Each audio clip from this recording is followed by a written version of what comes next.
wa rahmatullahi wa barakatuh. Welcome back to News and Views with me, Zahira Bam Ismail, right here at Salam Media.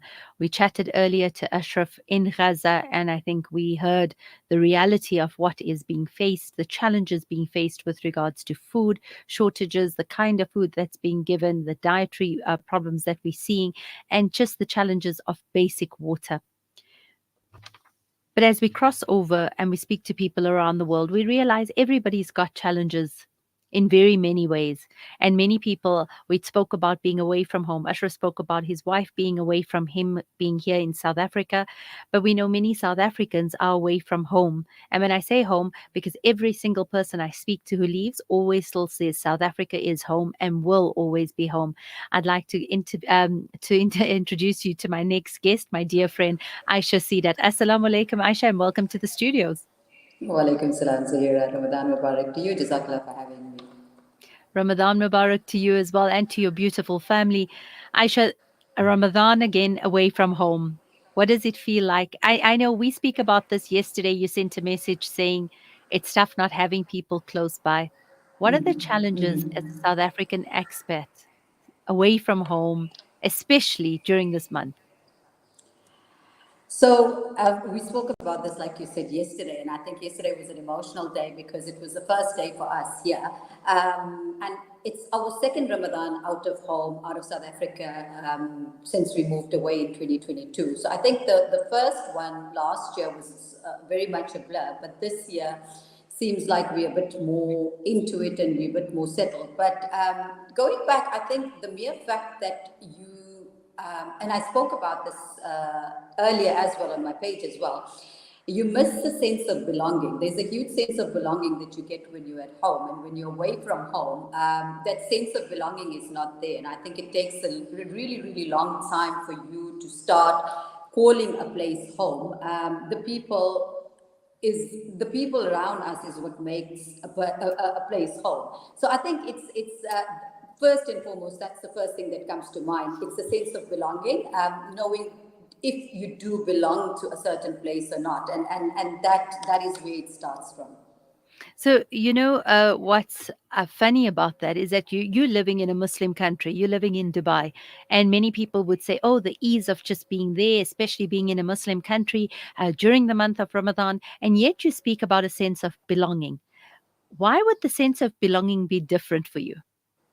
So I think when I say a sense of belonging, I think for me personally, I talk about it from personal experience, and I think when you in a place that you call home, everything is easy, everything is accessible, everything is how you know it. And when you're in a new country, the whole process of getting to know a place, understanding a place, for me, Zira, it's a small thing like being on the road and navigating from one place to another. When I'm at home, I don't have to actively be there. Like I can literally drive from one place to another knowing where I'm going. Whereas in a new country, it's a completely different experience. So when I say a sense of belonging, I laugh often and I say the day I can go from one place to another without having to concentrate on my navigation, that's the day I'll call this place home.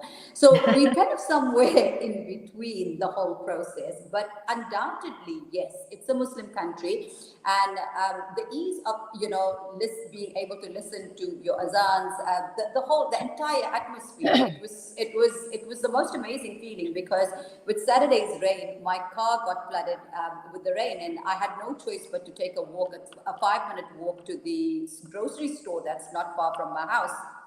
And myself and Amar were walking, and when I walked into the store to the grocery store, I seen the way the men, and I spoke about this on my page yesterday, the way Emirati men were shopping, and I actually told my boys, it's an incredible feeling to be able to see the men of the house being so involved in what's going to be on the iftar table or the sehri table. So I think it's a new process for us, and with each country, it's a different kind of feel, but nonetheless, both. I mean, you've got the sense of belonging on the one side, and you've got the option of obviously being able to say we're in a Muslim country, and alhamdulillah, it's a beautiful, blessed feeling as well. Alhamdulillah. So you spoke about the first Ramadan going by in a bit of a blur because I think, the initial change, trying to settle into a new country, new languages, all of that, it becomes really difficult. This year seems to be a little bit more settling, a little bit more at ease. What are the elements that you keep consistently for your family to have that? Because you are a mum of three young gentlemen, and I say gentlemen because I refuse to call them boys. They are the most magnificent little, grown up into the magnificent young gentlemen that they are. But Alhamdulillah. how do you manage to give those elements of belonging, those elements of we're still part of one unit, we're still part of a family? Because moving home is one aspect. Now moving another country and then moving to another country is hugely displacing. And you've got your elderly mum with you, you've got your three boys with you, and you've got yourself, and you almost have to be that central figure to give that basis of stability. So, what are the elements that you hold on to ensure that they still know there's still a central point for all of you as a family to keep together?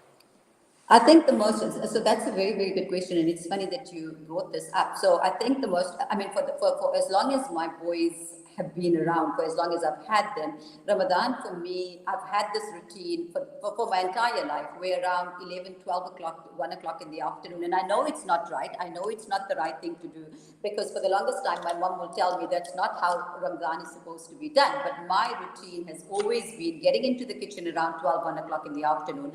And for me, that is ibadah. For me, that is my way of serving my family. I think Ramadan, in whichever way you do things, you've got to keep your intentions behind the whole thing. So for me, I get into the kitchen and I put my heart and soul into what's on the iftar table. It's got to be wholesome. It's got to be a labor of love for me. And Alhamdulillah, for as long as I can remember, I've done that for so many years. And once again, coming back to, and I speak about this often, I've actually started doing more and more uh, little clips on the expectation versus reality in terms of moving away from home to where we are now. And help, we are extremely fortunate back home to be able to have help the way we have help, the support structure, the help that we have around us, the nannies that we have around us for all our lives, and we get so dependent on them.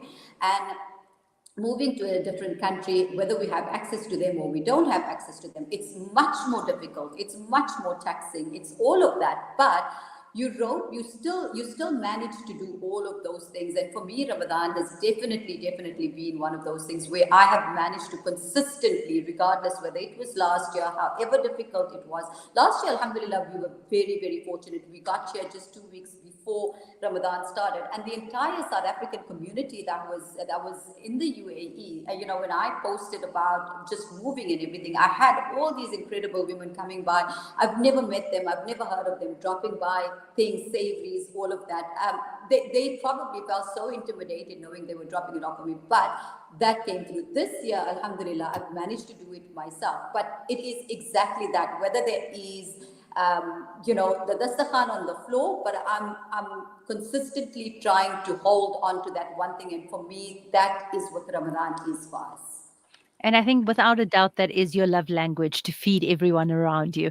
So Yes. there's no better way to make sure your boys know that. And I think you touched on something amazing about the blessings of being part of a South African community, that it doesn't matter where you are in the world, you just have to give someone a call.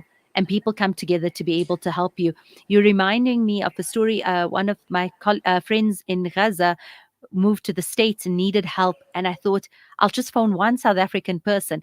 And in no time, the entire South African community were there to help her through everything. And I think you saying that you moved 2 weeks before Ramadan and you had an entire South African community pulled together to come and drop off things without even knowing who you are, but just being there. And I think that really is the beauty of who we are as South Africans. And as much as we complain about many things around us that are going wrong, and we are later in the show as well, but there is a beauty about South Africans, about giving back and about a sense, giving each other a sense of belonging. It's a sense of belonging. It's knowing that the South Africans click together and the South Africans are together. So I had ladies that I didn't even know they were coming by, just ringing the doorbell and just dropping off savories, cooler box of savories and stuff. So it's really, it just makes, and I think that's, once again, it's a sense of belonging, because then you feel like you're part of something. And I think as humans, we we just need to feel part of some way and something. That is what is the most important thing to us at the end of the day. And if there was one thing that you could take with you on that end for your Ramadan to make it a little bit easier, if we said to you, we could package one thing, what would it be? Oh, my friends and my people, undoubtedly.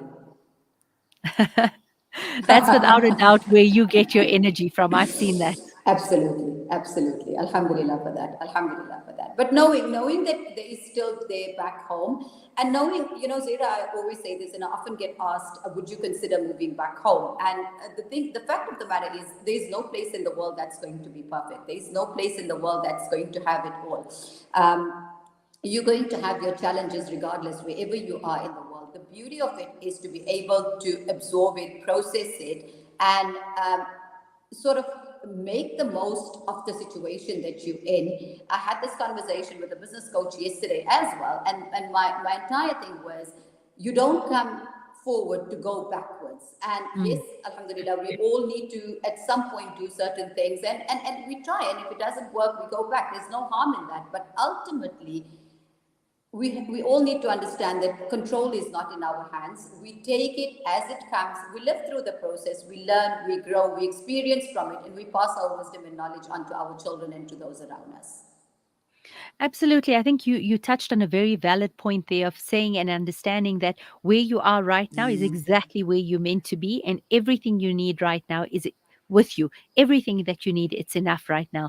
And very often we talk about, when we hear, we talk about life somewhere else, how great it would be. We move somewhere else and we talk about how what we miss back home, and you forget to just live in the moment and make the most of it. So you often have people living in various parts of the world wishing they were living elsewhere and not making the most of it. And years tend to pass like that, where you keep yourself stuck in these moments because you're not willing to actually appreciate the mindfulness of the moment around you, or the consciousness of the moment around you. And I think that's so spot on to be able to say that, yes, home is perfect and it's brilliant and you love it. And where you are right now is also perfect and for the moment, and you Exactly, love it right now. exactly. So you make the most of everything. Absolutely, absolutely, 100%. And I think as humans, we just tend to be never grateful enough for what we've got. Because if I look at it personally myself, when I was back home, many of us wish, oh, we wish we were out of South Africa, oh, we wish. And now when you hear, you're like, oh, I wish I was back home. Yes, we continuously wish for something, but what is important to understand is exactly where you are. You learning something, you growing from here. Allah has placed you here for a reason, whether you're going to be here, whether you're not going to be here. The point is, you learn, you absorb. Time doesn't wait for nobody, and it doesn't stop for nobody. Whether you're gone today or you're here tomorrow, at the end of the day, everything still carries on. So we learn from it, we grow from it, and we move on from there. Aisha, Jazakallah so much. I know you've taken time out of your day to be with us at the studios, and I'm so appreciative of it. And I feel so blessed to just see your face again. And on behalf of all of us here at Salam Media, we wish you and your family and your loved ones a truly blessed Ramadan Mubarak. And please do remember us in your duas as well. Inshallah, always, and same to you as well, Zaira, from my side. Jazakallah for having me. Shukran. I think, as Aisha mentioned, it's about the gratefulness of the moment. It's about understanding how much of power there is in that very moment that you have. And if we spend our time and our lives worrying about where else we should be or what else we should be doing, we never get to appreciate what we truly have within our hands at that moment. Whether you're living here, whether you're living overseas, you can always take a bit of home away with you wherever you are. And home is literally the people that you have around you. Home is not a structure, it's a feeling, it's a sense of belonging, it's a place. So alhamdulillah for being able to have those blessings of belonging and being able to take them with us and to be mindful and conscious of it. We spoke right at the beginning of having a sense of Allah consciousness. It's coming through in every interview that this is something we need to cultivate and extend all the time with us in our lives, so that we can truly have the taqwa that we want. Shukran for joining us for this segment. We are now linking to the news right here on Salam Media.